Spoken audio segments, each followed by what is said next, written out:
the last part of the day, on the last panel on gun jumping and pre-closing exchanges of information. And while you're still taking your seats, we would really like to know who's in the audience to get a measure of what to expect from you or what you might want to expect from us. Is there anyone who thinks this is about sports? Okay, so I don't need to explain. It's a merger control topic and it's about premature action in merger context. Good. Next question is, you have all been here for these very brainy, substantive topics, and you might not all be already converted to procedures, which is what we're going to do now. Now, I can promise, if you are not already a believer in the importance of procedures in competition law and in merger control in particular, you will be after this session. And why I know that is because I have a great set of panelists who I'm going to introduce now. And that is starting to my very right, Patty Brink from the US Department of Justice, the other side of the Atlantic and the enforcement perspective. She is Director of Enforcement at the US Department of Justice, and as such, she supervises the Antitrust Division's civil merger and non-merger work. And actually, she's in enforcement since 1989, so we're looking forward to an extra round of champagne to celebrate your 30th anniversary. Thanks, Sabine. You're very welcome. And then to my immediate right, Pierre Honoré. Pierre is representing the private practitioner side of this exciting panel, and he's partner at Brink and head of the Brussels office, and he advises clients and appears in front of French and European courts, and among many other things, an expert in merger control. And to my left, Jan Lohrberg, who is the third side that we need in such a discussion, and that's the in-house view. He is Senior Competition Counsel at Deutsche Telekom in Bonn, Germany, and has been there since 2013, and he manages the worldwide merger control activities of Deutsche Telekom and the related compliance work. And before that, he was also in enforcement at the German Bundeskartellamt for a couple of years, and before that in private practice. So he combines it all, which is, I think, I'm not promising too much. What is this session going to look like? After I've briefly set the scene and introduced you to some of the OECD work, I will give each of my panelists 10 minutes, and they know it will hurt if they go over time. 10 minutes to introduce their perspectives, because I think this is a topic where it's really very informative to get the different views of each of the specialists here. And this will then hopefully flow quite naturally in a discussion round, and at the end we should have time for questions and answers from the floor. And I know that there are some here really interested in this topic, others hopefully will be interested afterwards, so we will see how it goes. And then there will be, after closing remarks, the cocktail finally. So, the OECD has held a roundtable session last November in the competition committee meetings, and we discussed with our member countries, and basically to set the scene for the rest of the discussion, you can distinguish three basic types of violations. One is the failure to notify a merger, and that's a violation in all countries that have mandatory pre-merger control. And that's the case for the vast majority of jurisdictions. These types of violations also account for the majority or larger part of violations, but they're not that interesting. Usually they're no-brainers because it is just negligence. It was simply forgotten. Sometimes can be a bit more tricky, but not so terribly interesting from a legal perspective. Much more interesting, violations of the standstill obligation. What's the standstill obligation? Well, basically, in the process of the merger review or before the expiration of the waiting periods, you are not supposed to implement the merger. You have to stand still, so literally. And that is a smaller but more interesting part of the violations that we can see. And the third category are information exchanges or agreements between the parties and information exchanges between the merging parties before a merger is being consummated. And that's actually quite interesting because it can be a violation under the merger rules. It's premature implementation of control. But information exchanges can also be interpreted as violations of the rules on anti-competitive agreements. And by the way, there is, among many other great papers, there's a very interesting OECD paper, a bit old, but still one of the best around, by my colleague Antonio Capobianco on information exchange. If that's of interest, please check that paper out. The critical steps in the merger process, where it becomes a real hot issue to watch out for gun jumping, the due diligence process. A lot of information has to flow between the parties in order to determine, well, should we buy, which price should we pay, is that really a good target? And that is perfectly legitimate in most cases, provided the right safeguards are applied. Then you have the standstill period, and there, obviously, the acquiring party has a very justified interest to preserve the asset value of the target. This can lead, or will lead, to some information exchanges, but also to some influence, to some action. Where is the border of the permissible in that? And then we have the post-merger integration planning is also a very interesting stage of the process. And there can be lots of information exchanges, but also, I think, a certain risk of being carried away because it's so close and it will happen anyway, and why wait? So that's what we've seen. What we have discussed in the committee and what was interesting was, A, the huge interest we have seen from our member agencies. We had 32 contributions, which is quite a bit, and it turns out that most of the case law that we have is actually agency case law. So it's enforcement and very little jurisprudence. Most of these cases are settled, and that already tells you a story. We have very few agency guidelines, not much guidance around. And I think that makes this body of information that we have actually compiled for this roundtable all the more interesting. 32 contributions, background paper, so this will actually have to be used as guidance, at least for some time to come. Almost all jurisdictions have faced the phenomenon of gun jumping, so it's not new to anyone. So they have seen violations, and they take it seriously. Pre-merger control matters to our member agencies. Fines vary between 0, so very often no fine is imposed, but it can go up to 124.5 million, so the latest record fine. Well, that's a considerable spread of fines, I think. Advocacy matters a lot to agencies, but when they do not just rely on advocacy, but also fine, then they will include the duration of the violation into their consideration, the competitive significance of the merger, and also the cooperation of the parties in the process. Also, to my knowledge, what we have seen, there is hardly any agency that would actually refuse to talk to the merging parties when problems arise, and there are derogations available, ways to speed up a merger process if the necessity arises, which I think is really good news. Another interesting aspect where there was widespread unanimity is that these information exchanges, when they happen in the merger process, can be subject to the rules on anti-competitive agreements, Article 1 Sherman Act, or 101 of the treaty. Further interesting side aspect or note here is obviously in Europe it has never been applied in that context so far. Agencies keep enforcing. Romania has just imposed €340,000 fine for violation of the standstill obligation. UK has just imposed a second fine in the Electrorun case of £200,000 after it has been fully confirmed on the first fine that it imposed. And we're waiting for the Canon case of the EC to be decided. Let's see how that goes. And so it keeps being interesting. That leads me to my first question and to Pierre, the private practitioner in this round. Pierre, the first fine that set the first record was Altis in France by the authority, and I think that probably raised a lot of attention among your clients, the business community, and I guess that the momentum was sustained with the subsequent even higher fine by the European Commission. What was exciting or new about these cases, and how or has it influenced the way you advise your clients? Thank you, Sabine, and thank you for the OECD for the invitation. It's a pleasure to be here.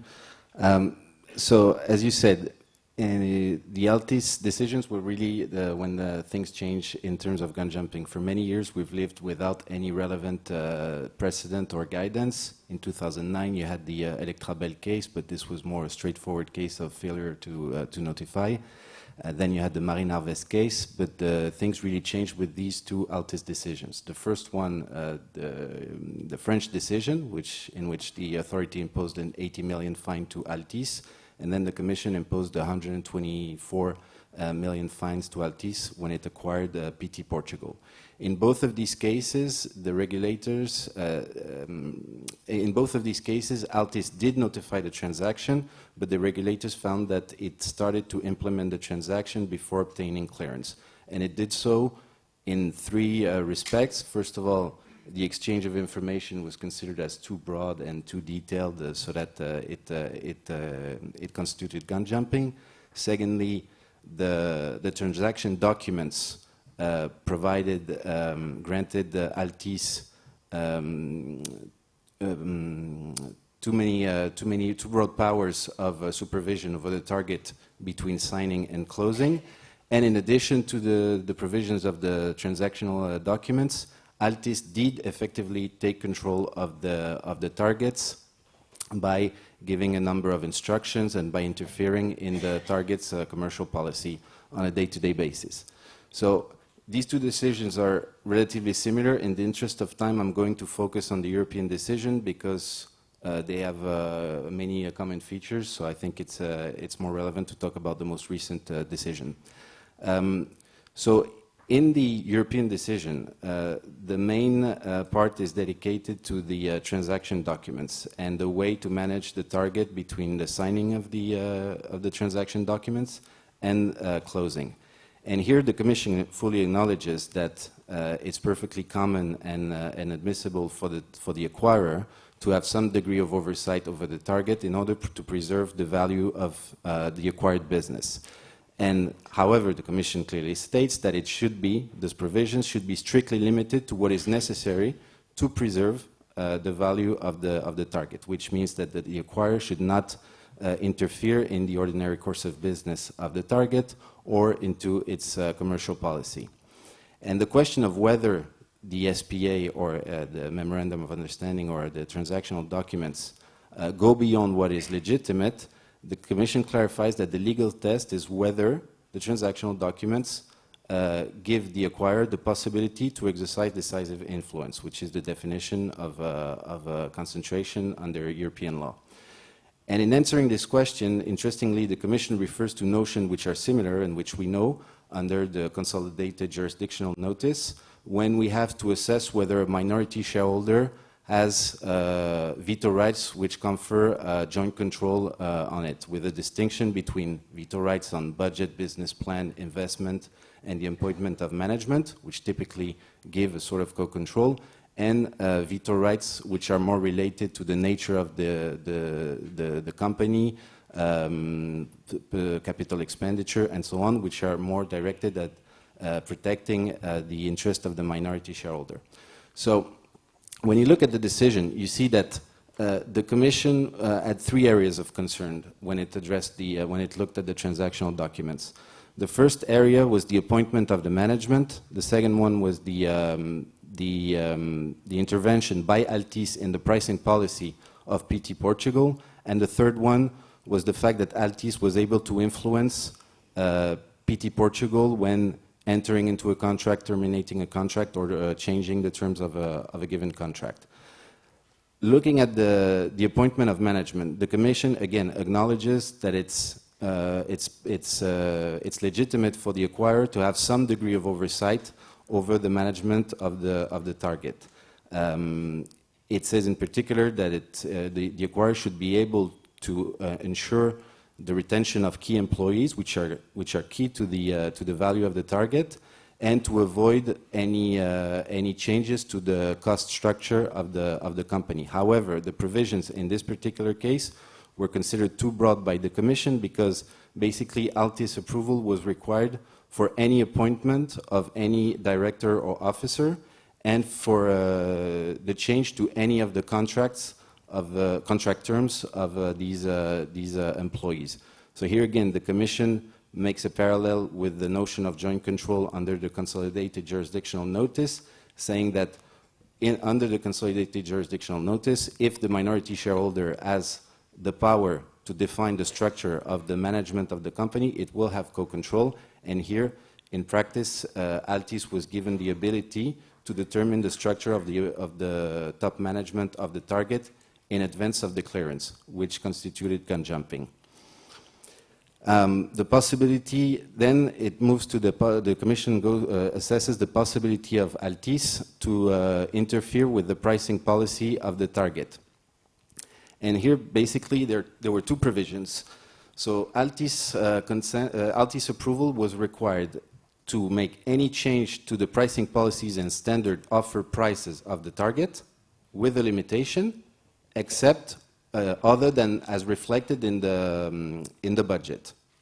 And secondly, Altis approval was required to modify any existing or standard terms, again with a limitation, which was that it excluded the day-to-day action with specific customer in order to avoid churn.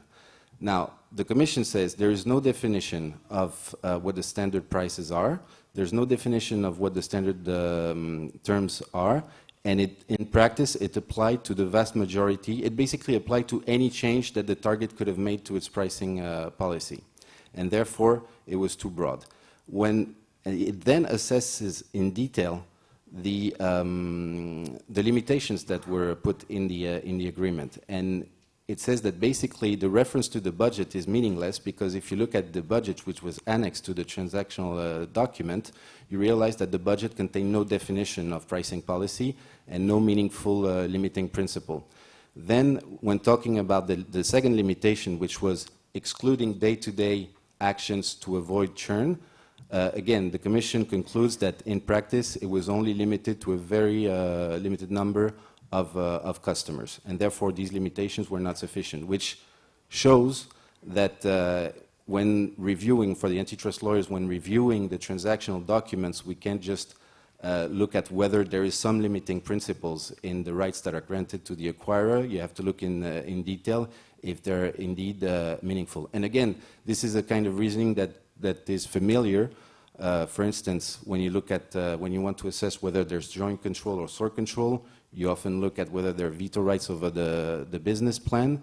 And in practice, you have to look at how detailed is the business plan. If the business plan is just a general orientation or targets, it's not going to give joint control. If it's very detailed, it's going to give joint control. And here it's the same kind of reasoning. The third area of concern for the Commission was the ability for Altis to influence PT Portugal's conduct related to any contract, so entering into any contract, terminating any contract, or changing the conditions of any contract. Here, basically, the Commission had two concerns. First of all, the scope of the clause was too broad, because it basically applied to all possible contracts that the target had. And secondly, the monetary thresholds were very low. And here, this is something, I mean, this is not new guidance, because these are common sense rules that were applied before the Altis decisions, but the Commission decision provides a bit more indications. For instance, the Commission says, when setting up the monetary threshold, there was no objective criteria that was used. It was basically a negotiation between Altis and the seller. Altis wanting very low threshold, the seller wanting higher threshold, and in the end, Altis managed to obtain the lower thresholds. And the Commission points to two interesting things.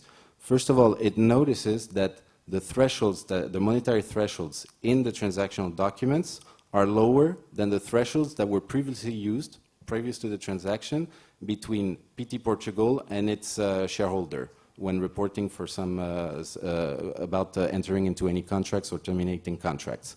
And secondly, the Commission notes that it made a comparison between the contracts over which Altis had a veto right post signing of the document, and the contracts that were placed in the data room at the due diligence stage. And basically the Commission is implying, it's not saying it in so many words, but it's basically implying that suggesting that if Altis did not consider such contracts to be necessary to be put in the data room at the due diligence stage in order to determine the value of the company it was going to acquire, then we cannot consider that these contracts are of such importance that they have a bearing on the value of the transaction, and therefore Altis should have a veto right on these contracts. There are other aspects. Maybe do we have more time? Yeah, 1 more minute. Okay. Maybe then more quickly. In addition to the fact that the SPA contained clauses that were clearly non-compliant in the Commission's view, then in practice, Altis did interfere in the management of the company in a way that the Commission considers problematic. I'm not going to go into the details, but there are at least 8 cases of important contracts with distribution contracts, supplier contracts, partnerships, and so on, network sharing agreements, in which Altis made the decisions in place of the target, giving instructions, setting targets, giving instructions on negotiation positions, and so on. All of this was considered non-compliant. And the final point is information exchange, but maybe I will leave this to Jan to discuss it in further detail. Just a quick question back. It doesn't sound like you find that particularly outrageous what the Commission found in the decision, so that it wouldn't influence your advisory practice too much.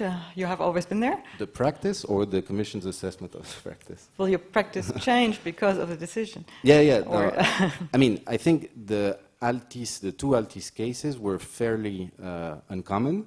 If we look at the practices that were in the decision, we know that the French decision raised some concerns, but the French Competition Authority had the opportunity since then to clarify that some of the questions that it should not be taken as a guidance, fixed guidance for the future. The European decision, I think it doesn't dramatically change the way we advise our clients on concentrations. It's a helpful reminder. Obviously, the level of the fine is a reminder. I think, obviously, the competition lawyers spend much more time now looking at covenants and in much more detail, but I don't think it changes dramatically the way we advise. And it leaves a great number of question marks and gray areas. Which we will come to later, I think. Thank you very much. I will then turn to Jan, and if I have done my homework correctly, Deutsche Telekom has in 2018 bought 43 subsidiaries and sold 16, so roughly 60 mergers. That's quite a bit of work, so you must know what you're talking about. So how does what Pierre said resonate with you? And in particular, could you also explore a bit more on the Article 101 aspect? Because since Ernst & Young, we have very clear guidance that this, when it comes to information exchanges and not an actual change in control, that this could actually be applied to mergers. And also in having in mind that one of the landmark cases on information exchange was the 2009 T-Mobile case. I know it's not your company, but it's a group of companies, right? So I think you should be particularly vigilant with regard to this aspect. Sure, more than happy to talk about that, and thanks for having me. Indeed, given that the court was quite clear that under EU competition law already a single exchange of sensitive information constitutes an infringement, companies and we as well spent a significant amount of time and money to ensure appropriate safeguards are in place, notably in the merger context. Before taking you, and I would like to offer some practical insights on top of Altis maybe, which provided already some helpful guidance in that regard. Before taking you on a brief journey through the different steps of a typical M&A process, let me start by saying that the current debate from a business community perspective by OECD is more than welcome, as it increases awareness. That also makes my job more easy within a company or within a large corporation. And there also seems to be some confusion on behalf of even experienced competition lawyers, which in turn may lead to overcautious advice and additional costs. Leaving aside blurred lines surrounding the question where Pierre already touched upon regarding the possibility to exercise decisive influence as a trigger for merger control, the court was also quite clear in the EY decision that Article 101 applies within the context of envisaged mergers. The same holds true for other jurisdictions and notably the US. While it's widely accepted that companies must and can exchange sensitive information for the preparation of mergers, decisive issue appears to me who, why, what, and notably how. That's the practical issues I have to deal with on a daily basis. While each transaction has its very own dynamic, in the following I will briefly touch upon the main phases of a typical transaction involving merger control, starting with the deal initiation phase, over to term sheet negotiation and due diligence towards integration planning, which for me is the most critical aspect of the whole exercise. During the deal initiation phase, only very few people are part of the team.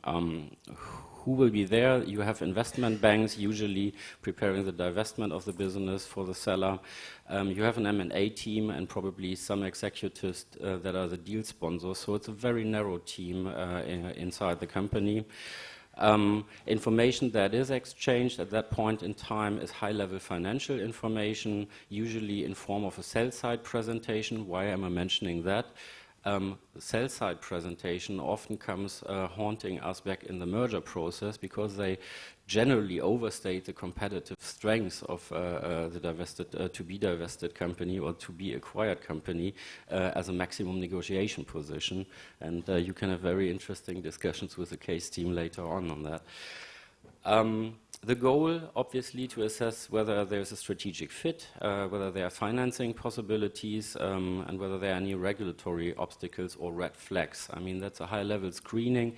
If you have a company market share 40-40, I say it's a no-go, and then the deal will be abandoned already at that phase.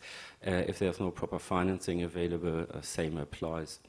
How do we ensure compliance at that stage? Usually by means of a non-disclosure agreement. This is also important not only for competition reasons, but also for capital market regulations, because if deal negotiations leak, it may have an influence on share prices, and some companies may be obliged to notify that as well. So strict non-disclosure agreement wouldn't necessarily be part of the exercise of information exchange, but already in these agreements we define highly sensitive information such as, and Pierre mentioned it, detailed financial planning, future pricing, market models. I'm coming to speak about market models later, which must not be exchanged within that context at that early stage. We make everybody sign a personal declaration. That increases awareness also that there are sensitive topics, and the exchange will happen only via investment banks. So that's a single point of contact, good for monitoring, and monitoring is the biggest part of compliance exercise within a corporation. Notably, you will see when later many more people are become involved. Let's move to the negotiation of the term sheet and the due diligence phase. As I've said, more people become involved. The M&A team is still there. Supported now by external business consultants and at this stage already selected experts not involved, just to mention that, in the acquiring business. So for a large corporate group it's easy because we can use headquarter people who have no involvement in day-to-day, in the running of day-to-day businesses. But for SMEs, this might be a little bit more tricky, and I had cases where a decision needed to be made, whether to send somebody with the knowledge that was necessary to assess the transaction at that very stage, or to contribute to the due diligence. It was also indispensable for running the business, and then a decision needed to be made whether to include him in that team or not. The goal here is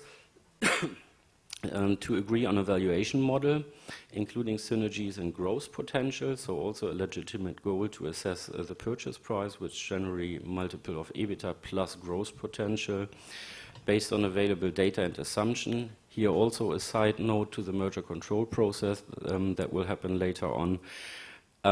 It is at this stage that documents are drafted regarding synergies based on assumptions. They also may come back haunt us later in the process when we talk to the economists of the FTC, the DOJ, or the European Commission, as the case may be. What happens in the commercial due diligence is run by external banks and consultants, no compliance risk there. They will come up with a new market model, so that's, that may or may not resemble what competition agencies are doing, more high level, I would think. The legal due diligence, there we look at a lot of documents to assess the risk that influences the purchase price, mainly done by external lawyers. And then there's a regulatory due diligence, that's then the merger control assessment, whether or not there are any competitive or competition issues, whether remedies are required, and who takes the antitrust risk in the end. All of that requires detailed financial information, including relevant cost data, notably for the calculation of the synergies as a main driver of M&A activity. And therefore, at this point in time, a clean team is necessary and required. The clean team agreement generally comes on top of the NDA agreement and identifies a limited group of external and internal people that are not active in the acquiring businesses. We make everyone sign a personal declaration, and don't get me wrong, why I'm mentioning that, in large corporations you have so many confidential projects that on your desk you have a daily NDA to sign for innovation, for this, for that, so there's an inflationary use of NDAs within large corporations. So the difficulty here is to convince everyone that this is really important. So yeah, and not just a normal NDA. So we try to differentiate that this is a serious one, or that's why we call it personal declaration and not just another NDA. The exchange of information happens only via data room. This is really the most useful tool to monitor who has access, who had access, when was access granted. You can also grant read, write, and print access, so it's a very important monitoring tool for compliance efforts in that regard. The reports for the executives or for the deal sponsored are generally reviewed by external counsel, sort of by Pierre, and then that stage is almost done. If a deal is finally signed, merger will be publicly announced. At this point, everybody gets very excited. There will be a party, we have a signing. Well, they forget that merger control may happen, so the deal team is very excited, but also the employees, because it's a great thing. I mean, we do that for a living, mergers, more or less. If you're working in an agency, you do merger control, you see it every day. I do it, I see it every day. If you're a normal employee, that's once in a lifetime, probably, exercise. So everybody's very excited. And the focus will then be on integration planning for day one readiness. According to my experience, as mentioned earlier, the most critical phase from a compliance perspective, given that everybody is aware now what's happening, and we all know people of the same trade, and more employees become involved in the planning, while merger clearance may be still months away. Who is involved? Now it's the business consultants, mainly driven this whole integration planning exercise, driven by external business consultants, supported by internal experts for various integration work streams, such as HR. We heard key employees, also mentioned in Altis, finance, we have technology. It really depends on the specific merger, what integration work streams are set up, but those are the core work streams. HR and finance will always be there. The goal here is to develop a target operating model to ensure business continuity for consumers, fair enough, and also to generate the synergies as quickly as possible as a main driver, as I've mentioned earlier. So what information is here exchanged? It definitely sensitive information, detailed information on the target business, as we said, regarding key employees, IT systems, so on and so forth. And here compliance becomes really important. What we do here on top of what I've explained earlier is the tone from the top. Generally CEOs, or the CEO of the acquiring company, will host a town hall meeting or some equivalent where he addresses all employees and clearly mentions and says and reiterates that we continue to compete, or that there must not be an exchange of information among normal employees. This is complemented, by individual training. And to sum up, the use of virtual data rooms provided us with a lot of help here in monitoring and policing the whole thing. There's already useful guidance out there by FTC, KG, and in the Altis decision. Nevertheless, a confirmation or clarification that internal experts can be part of clean teams, which is just necessary, would be a good idea. Apologies for being too long. That's okay, we will manage, I guess. Thanks so much. It was a real privilege to get this short glimpse behind the scenes, which we rarely have, especially from the enforcement side. Let me turn to Patty. That must be slightly amusing for you, right? I mean, the things we're pondering here in Europe, because what we see in Europe with Altis and Ernst & Young, that's really old news in the new world, I think. You've been there forever. The fines might be interesting, I guess. Could you tell us a bit about the US practice and any significant differences or similarities that you spot? Yes, I'm actually very happy to be here and to be talking on this topic. Thank you, Sabine, and the OECD Competition Division for inviting me here today. I find this topic actually very interesting, and I want to sort of first take a little bit of a step back and talk about why enforcement of gun jumping prohibitions is important to competition agencies. First, I will do my usual disclaimer, which is that I am speaking on my own behalf. My opinions are not necessarily those of the U.S. Department of Justice, and even though the Federal Trade Commission also brings gun jumping cases, I would never say that I am speaking on behalf of the FTC. So just to sort of take a step back of why is the prohibition on gun jumping important? It really goes to the basic integrity of merger notification schemes. You know, the U.S. Congress in 1976 passed the HSR Act, which required notifications of every merger, typically above a certain dollar threshold. That act was passed with really a couple very basic ideas in mind.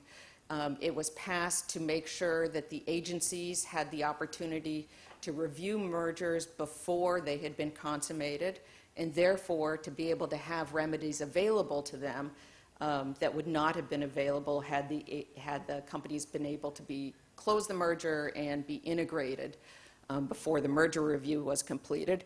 Congress also thought it was important that the competition between the two companies who were trying to merge would be maintained during the merger process. And it's both of those ideas that are at the heart of enforcing gun jumping prohibitions, that the consumers of the products that the companies make should have the benefit of competition between the two companies, and if the agencies ultimately make a decision to challenge the merger or in some way remedy it, that remedy be effective.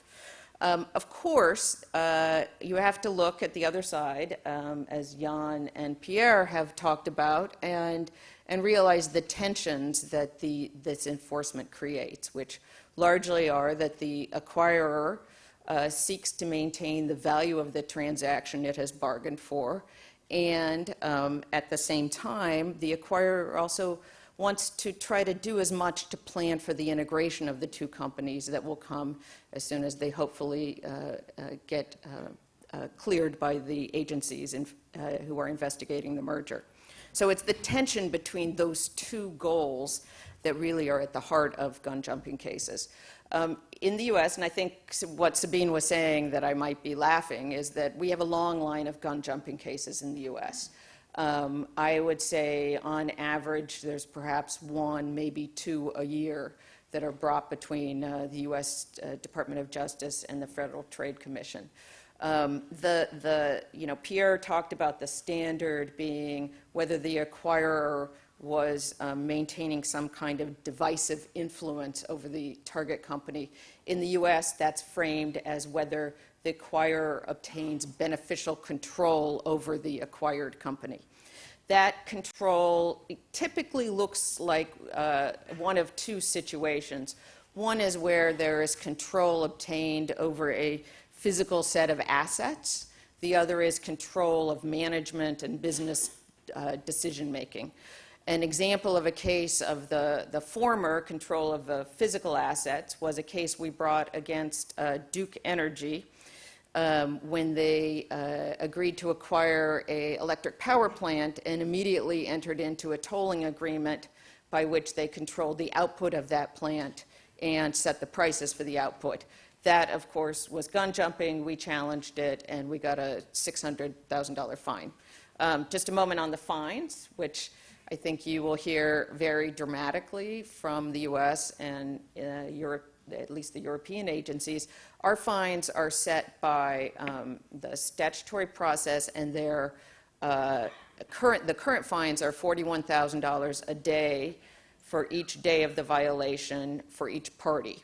Now, somebody whistled, but I have to say it doesn't really add up to very much. It certainly doesn't add up. What was Altice?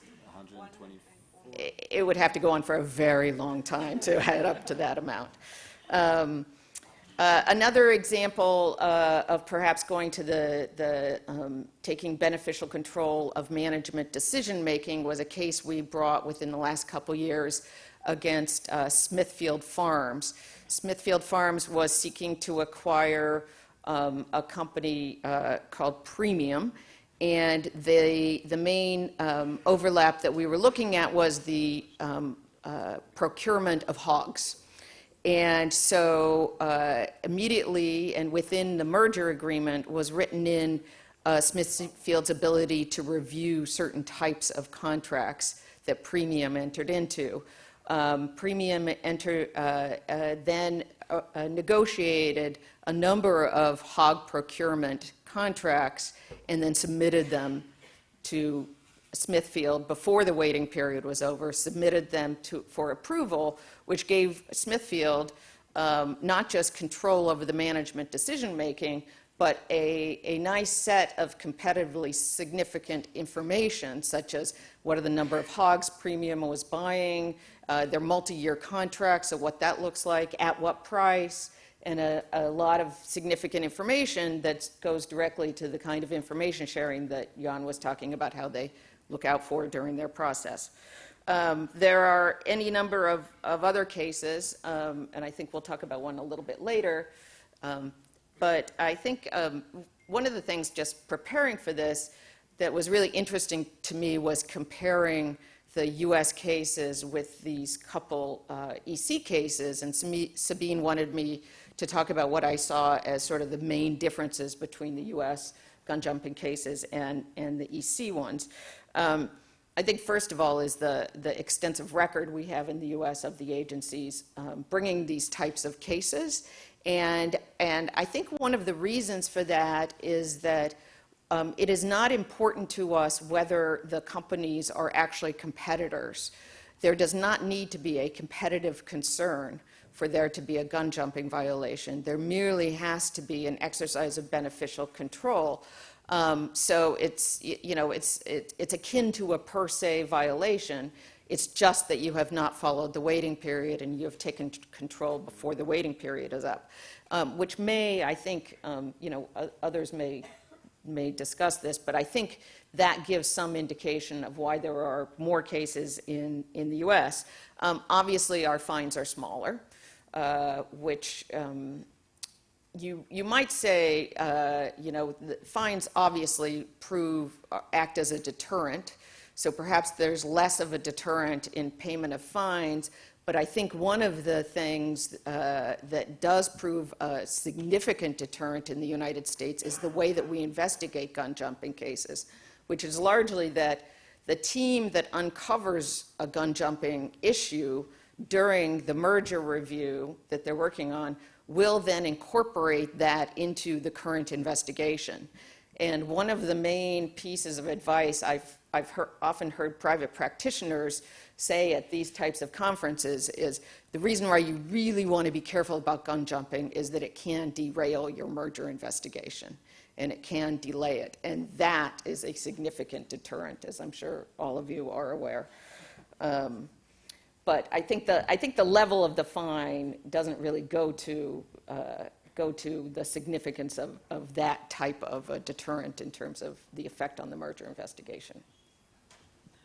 Thank you very much. Well, I think deterrence, that remains to be seen. The fines are relatively fresh, and I'm more than happy to hear that the business community has had a welcome reminder because of the fines about something that they basically already knew. So not so much new in there. What about the not so straightforward issues? And this question goes to everyone here on the panel.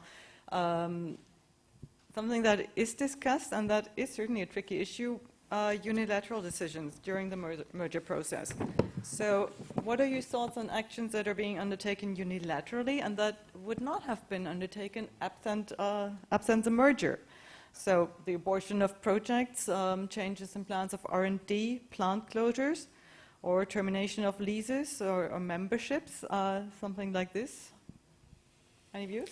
Well, maybe an initial reaction from my side, because from a business perspective or from a business community perspective, seemingly unilateral decisions sounds like a weird concept, and we have learned just a couple of minutes ago that many merger agreements carry ordinary clauses of course of business clauses, which are also adjudicated by national courts and or dealt with in arbitration. And I think a company knows when it does a unilateral decision or when it's doing this because of a merger.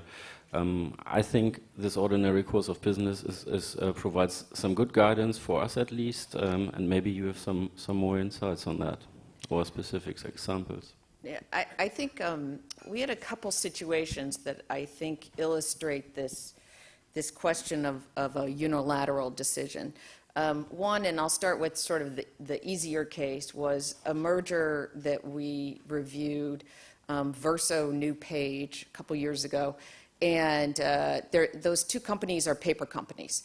And during the merger review, Verso, the acquiring company, closed one of its paper plants. And of course, that raised a lot of concern for us. We then undertook a review of whether they claimed it was a unilateral decision that had been made before the merger agreement was entered into. We undertook a review of that. We found their contemporaneous documents. We took testimony from their executives about when this decision was made, and we concluded that that was a unilateral decision. It had been made. The plant had been unprofitable for a number of years, and Verso had made that decision before entering into the merger agreement, so that's not a gun-jumping case. So compare that with a case that we brought in 2014 involving two companies, Flakeboard and Sierra Pine. And these companies both make a type of, I don't think you could call it wood, I think you can call it wood product.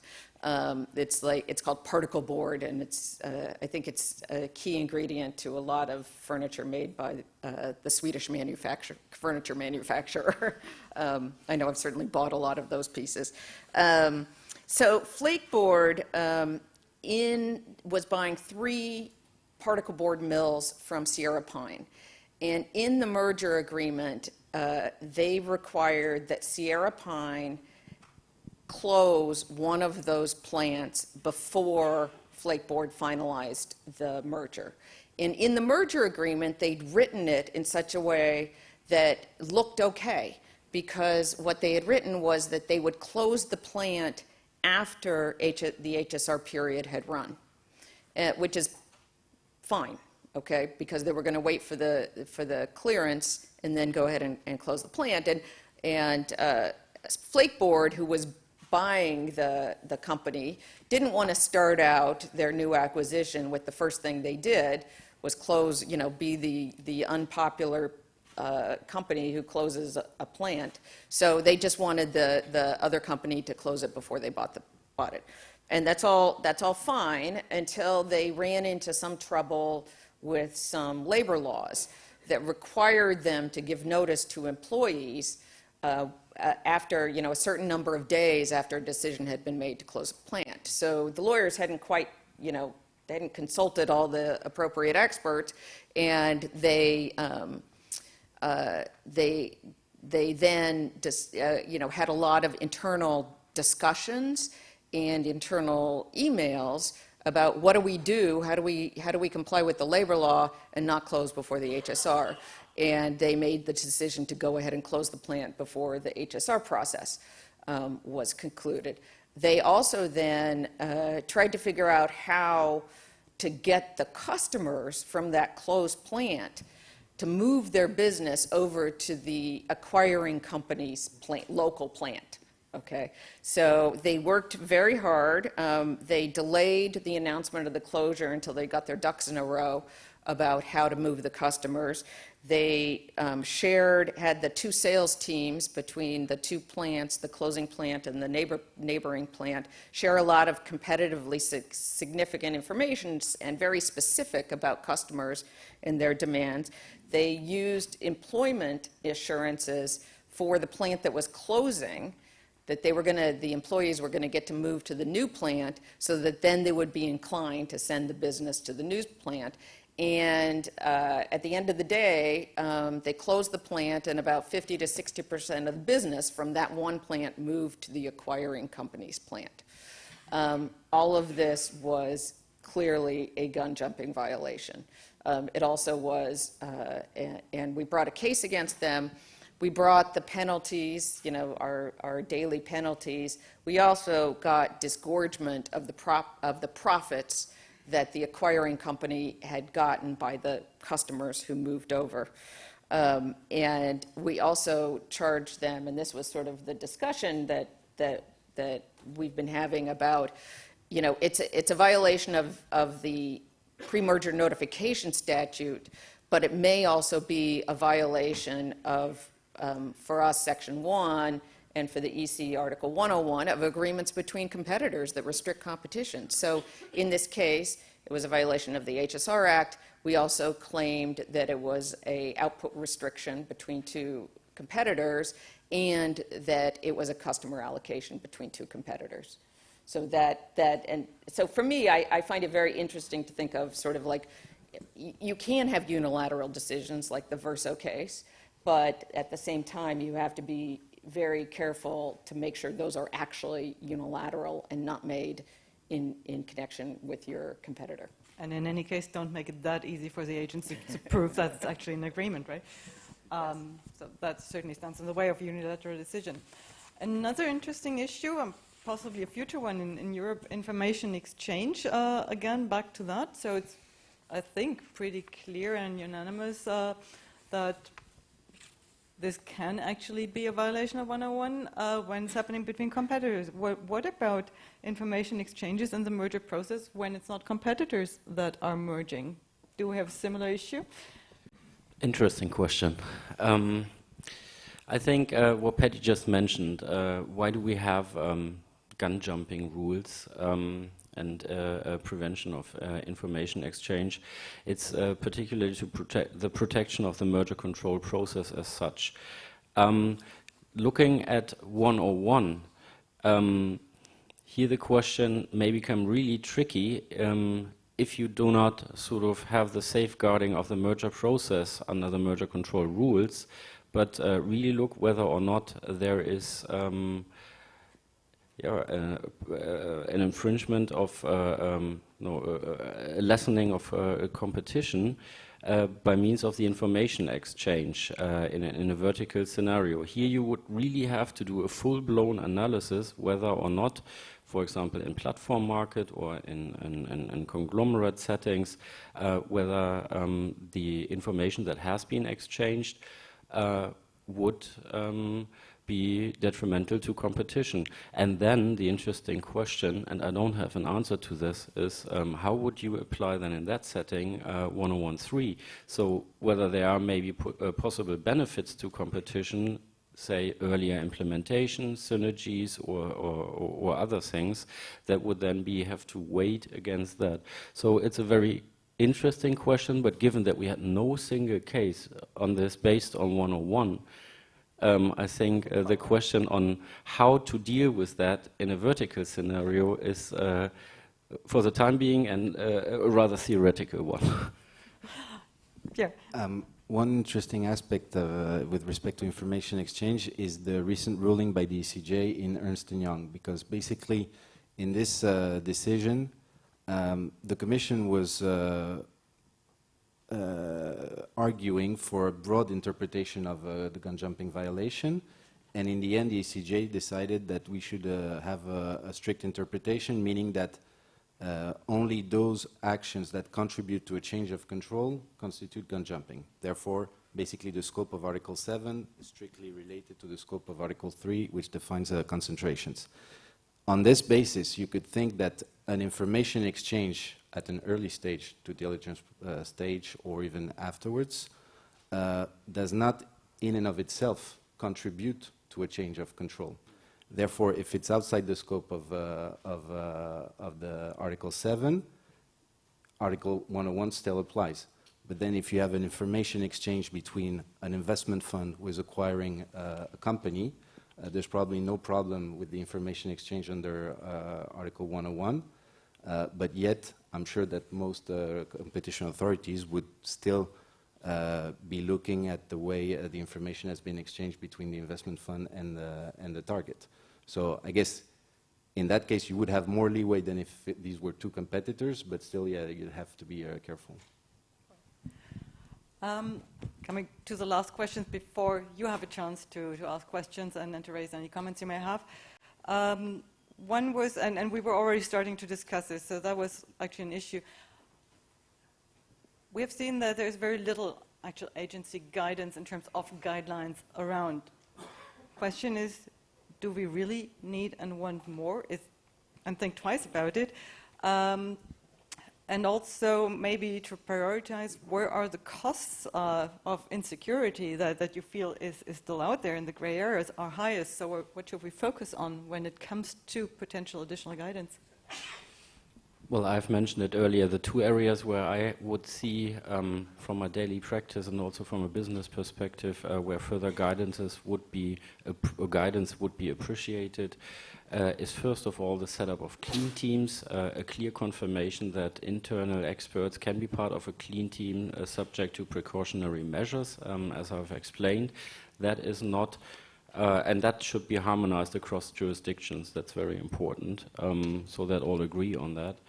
And the second topic that may warrant further clarifications or is a gray area and will probably remain a little bit of a gray area is when does a company acquire decisive influence or beneficial control in the absence of clear-cut veto rights or the examples that have been mentioned here.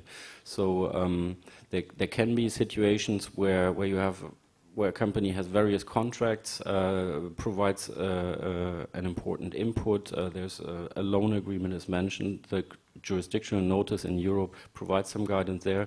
But sometimes in my daily practice, even a big corporation is not even aware how many contracts it has with a single company. So there, further guidance would be appreciated. I'm not afraid of guidance, I must say, because the issues are all clear, and the debate focuses, the current debate is good because it refocuses the thinking and creates awareness within the business community, and maybe we even get further clarity on some of the issues that still remain in a gray area.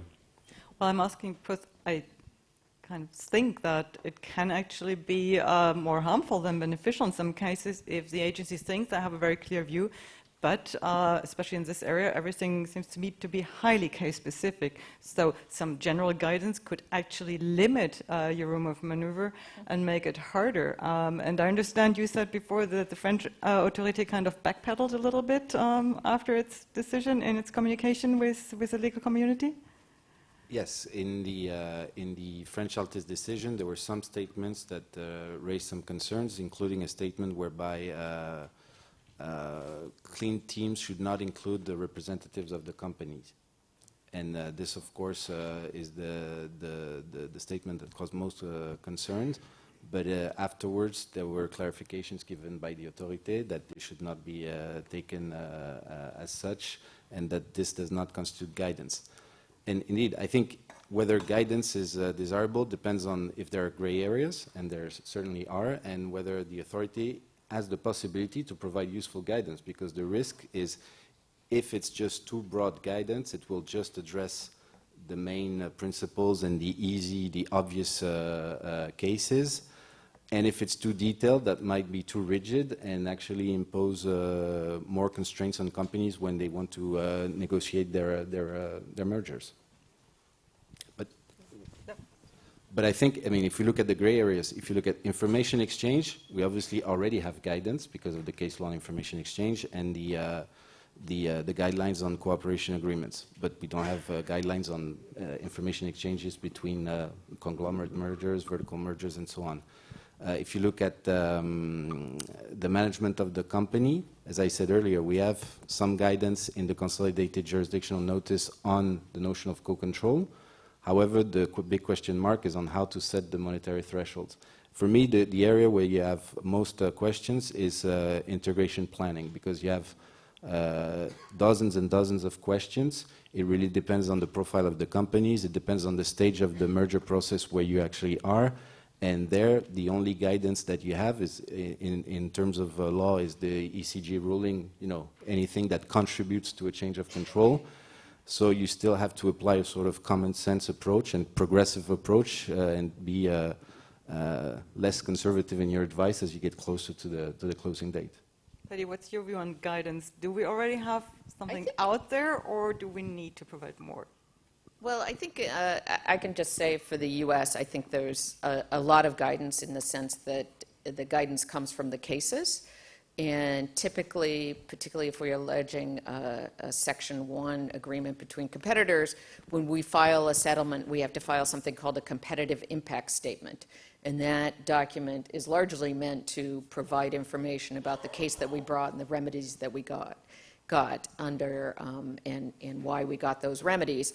I mean, I think it's actually interesting because in the last couple years, we've grappled with new types of gun jumping. So the Duke Energy case, before we brought that case, we had never said that a tolling agreement could be a form of gun jumping.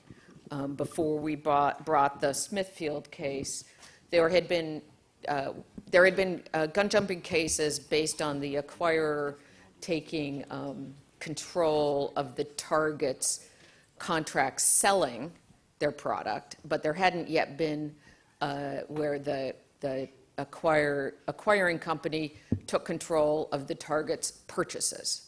And so that was really sort of a first for us. So we continue, I think, through cases to evolve essentially the guidance that the agencies are giving on this. And let me briefly react to that, because that's actually the insecurity that companies face, and companies don't like anything less than insecurity. They want predictability. And you just mentioned on a case-by-case basis. So I'm not saying a big exercise can and should be done, but in terms of predictability, maybe some whitelist would be a good idea to just look at some of agreements or some of the clauses. I know that ultimately there needs to be an assessment in the very specific market context, but if some clauses could be whitelisted and rubber-stamped more or less, that if a company uses that and only that, then they are fine. And that would already help increasing predictability for companies. I appreciate that sentiment.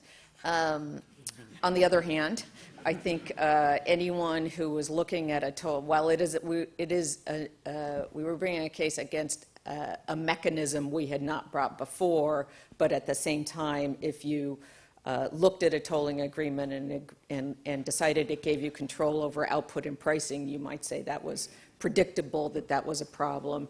And if you were looking at, particularly in the Smithfield cases, they are pork processors, and so a key input is the purchase of hogs, and we were actually looking at the competitive effect as a monopsony issue of whether that was going to give them control over too much. So you might say that that was a fairly predictable, even though it was applied to a different mechanism, it was still predictable under general, don't take beneficial control of the company that you're in the middle of an HSR waiting period for.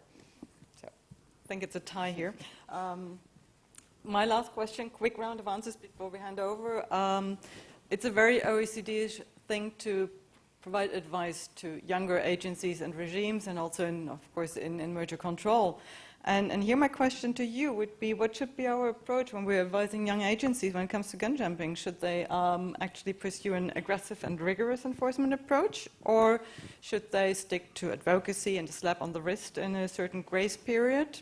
Because I would imagine that it would make your life so much easier if everyone would pursue a very rigorous approach when advising companies. I beg to disagree. As the current debate highlights that even in major competition law systems, there seem to be some gray areas. I would think it's even more difficult for younger agencies. And I'm not saying they shouldn't be enforcing gun jumping, to the contrary. But they should, but the point is whether or not they will levy significant fines, and in particular in developing countries or countries where there are younger agencies, they sometimes think they need to impose very big fines without having fully grasped the issues and just follow something, so somebody or some other agency. That's why I think I really recognize the need for enforcing clear-cut gun jumping infringements to also protect notably a developing or a new merger control system, as well as the authority of such an agency, but they should be very careful with the fining. Other views? Yeah. Well, if you look at the European experience, the merger control was put in place in '89. There were no gun jumping decision before '99 with very limited fines, and then you had to wait 2009 for Electrabel to receive a 20 million fine. So the EC didn't feel like it had to impose to enforce it very strictly. I think, of course, they could do it probably with lower fines at the beginning, and also I think, most importantly, I think they would need to be clear about the notion of control and the merger thresholds before enforcing gun jumping very strictly. I'm thinking, I might be wrong, but I think I remember in Brazil that when they made their transition in 2012, the new regime, they had a provision, they had a notion of control which was consolidation of control. So you already have sole control, you have 60% of a company, and you buy an additional 10%. It's a consolidation of control. There's no change of control, it's still sole control, but you have to notify it. And I think one company was fined for gun jumping in a case of consolidation of control, and after that, I think the Brazilian authority abandoned the notion of consolidation of control. So let's be clear first about the notion of control and the threshold, and then enforce gun jumping. Okay. I think, you know, as I started, I think it's clear that gun jumping and enforcing gun jumping is an important part of a merger regime. At the same time, the heart of our work is preventing anti-competitive mergers. So for us, it's important to protect our whole enforcement mechanism, but at the same time, it isn't a substitute for protecting anti-competitive mergers that affect consumers. So I'm just trying to, I can't say that I would advise newer agencies to begin a hefty program of gun jumping, particularly if it deterred resources away from the bread and butter of merger work. So in a way, focus on what really matters. Agreed. Good. Questions? Is anyone over there? Oh, lots of questions. Hi, thanks. Dave Anderson, BSOP Brussels. If I could sneaky ask two quick questions. The first one is, and maybe this is directed towards Jan, given his broad international practice, why do we see that there, I mean, to me, that there is really a wave of this now? It's not only gun jumping, but it's also procedural infringement cases brought to enforcement in failure to notify and misleading information.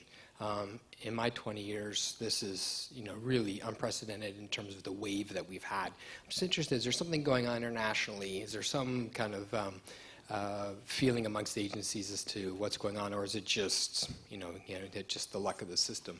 And then quickly, a second question, maybe this is really for Patty. Here in Europe, we really focus on, for liability in gun jumping, on the buyer. But are there cases, or is anyone aware of cases where you also may focus on imposing liability on the seller, particularly a group selling a subsidiary? Thanks. Yeah, let me start with your first question that actually goes towards the question whether or not there is an enforcement priority and whether anything has changed substantially. And I don't think this is the case, at least not from a business perspective. Merger control systems are in place, well, leaving aside some younger systems for quite some time. Businesses are used to merger notifications, and I do not see why there should be a change. Actually, that question should be rather directed towards agencies, why they think they would need to increase or shift the focus and make it an enforcement priority. And here, I would like to add one thought. Obviously, clear-cut infringement of merger control rules or procedures, clear-cut gun jumping conducted with intent should of course be prosecuted and will be prosecuted. When it comes to the gray areas that we have discussed, there should be more discussion, I think, between the agencies and the business community, and in particular in concrete cases. May I just briefly interject here, and strictly personal, not OECD opinion, to your question. I mean, the procedural fines that we have seen were on relatively clearly outrageous conduct, plus by companies who should know better. So where, if not there, would you impose a strong fine and send a signal? But Patty, question to the US. I think just quickly as to the seller, it's just not the situation that usually comes to us, because it is the buyer that really is seeking to do things to preserve the value of the transaction and the target company. And also, it's usually the buyer who's interested in getting significant information that will allow them to do a quick jump start on integration on day one after the merger. So there may be some scenario under which the seller, conspires with the buyer to provide information about the subsidiary, but I don't think we've seen it.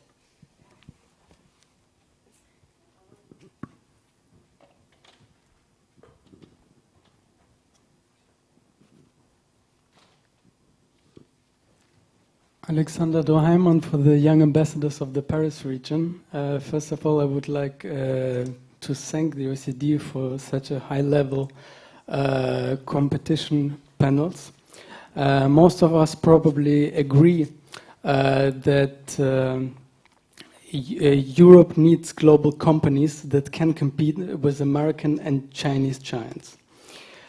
So the question is, why does the European Commission block the Alstom Siemens agreement that would be a major breakthrough for the competitiveness of Germany, France, and the European Union?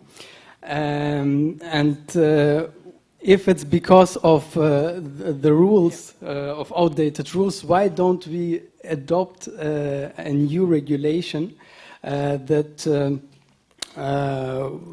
because the rules that are in place, they are hampering the European competitiveness, and they are a threat for our European economic sovereignty.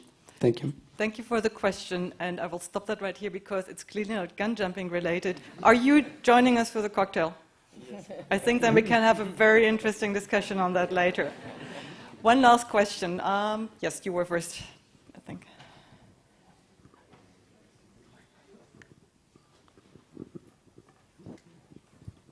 Bokelmann, Madrid. I have a question, it's a policy question, and the Altis case, I think, makes it clear.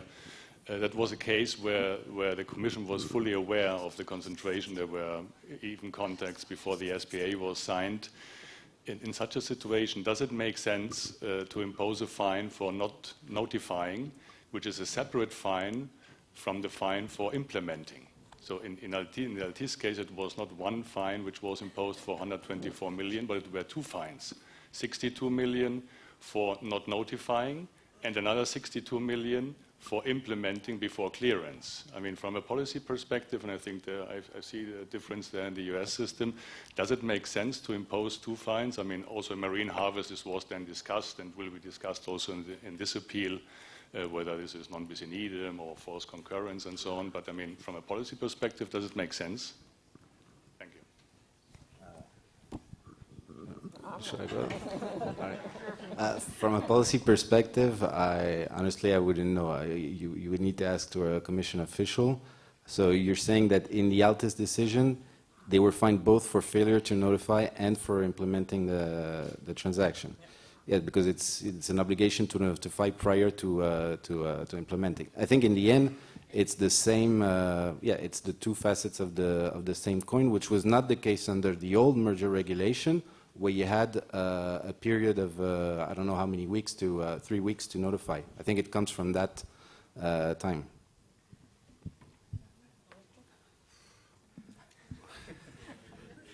Well, and maybe the Commission wanted to have a very clear statement that one fine is for, namely the not notification, is to safeguard the merger notification process, whereas the other fine is for the anti-competitive conduct or the infringement due to the exchange of information and the control of the business prior to closing. So maybe the European Commission wanted to make a very clear distinction, safeguarding the process versus anti-competitive conduct. And we are in the lucky situation that this, for once, was not settled, but we will actually have a decision on this, and I'm sure that will be part of what's going to be discussed in front of the court, and we will have a ruling on that. So that should certainly bring more clarification a couple of years from now. I have asked my speakers to have, or I give them the chance to have 1 minute final remark each before we close this session. Your observations, thoughts, inspiration, whatever you had during the session. Yeah, I can only reiterate that I find it a timely discussion and debate, notably because there are some gray areas and it increases awareness, makes my job easier, internal large corporations. It also, on the other hand, it also should give or make agencies more receptive to issues surrounding the gray areas and more receptive for discussing in concrete cases, because there are gray areas, as we found out. I would say that I think the Altis cases were pretty uncommon and should not be overinterpreted and overstated. In practice, this is what I would wish for, and I think this is what the regulators would do in any way. They would not want to devote too many resources to prosecuting very minor gun jumping cases, and they would focus on clear-cut cases out of which they can make a significant example. Last word to enforcers. Okay, I think just very briefly, I think it may be of interest for those of you who advise your clients on this, to let you know sort of how it is agencies find out about gun jumping. There is the obvious that we read the merger agreements, and so any clauses that have to do with approving contracts would come to our attention. We also, when we are doing investigation, we receive company documents, so we're on the lookout for anything having to do with gun jumping. And then finally, I'll leave you with the what I think is it happens. But it's certainly the most interesting way to learn about gun jumping, which is that in our merger reviews, we tend to call a lot of customers. And so we might be talking to a customer of the two companies, and we say, you know, are you in the process of buying the product that the two companies both compete on? And the customer says, yes, I am. You know, I tried to get a bid. And then I got a bid from both companies, and then I asked one of the companies for a discount, and they said, let me check with the other company. So that's what I would leave you with, of try to make sure that doesn't happen. Thank you very much. I hope that you all now leave this room as absolute competition nerds, meaning being in love with procedures as well. And we could demonstrate that on this open day, open questions, not only on substance, but also on procedures, but hopefully also some clarity. And please join me in a big round of applause for my speakers here.